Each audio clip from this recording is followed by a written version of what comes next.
Muriel lived alone in an old Victorian house overlooking the rocky coast of Maine. She had grown lonely in her old age and relied heavily on the comforts of her Newfoundland, Misty. Misty had taken to sleeping under Muriel's antique canopy bed, and because of the bed's height, his furry body just fit underneath. All his treasures awaited him beneath the metal springs: bones, toys, biscuits, and riches of all kinds. Muriel catered to his very fanciful whims, as she had no children to love.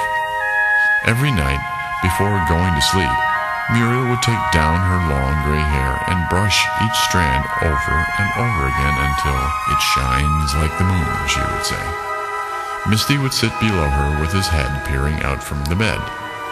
After she brushed her own hair, she would take the doggy brush from the bedside table and brush Misty's bushy locks. Misty would fall asleep every night as she performed this ritual. Every morning, Muriel would wake and put her hand underneath the bed. Misty would greet her with a gentle lick on her hand, and Muriel would know that she was safe. Nobody visited Muriel except for the occasional postal worker and paper boy, though she had recently taken to listening to the radio for news stories as her eyes grew weaker and weaker with age. One particular night, Muriel could not sleep. She awoke to a dreadful sound. Drip, drip, drip. This monotonous noise continued to keep Muriel from her dreams. She rose from her bed and went to the bathroom to check the faucets. One faucet appeared to have a slight leak. She turned the knobs tightly, then returned to her bed. The next morning, Muriel put her hand under the bed as she did every morning.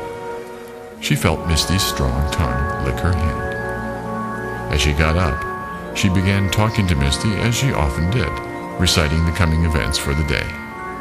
Muriel put on her bathrobe and slippers and walked slowly down the curvy velvet-covered staircase to her kitchen.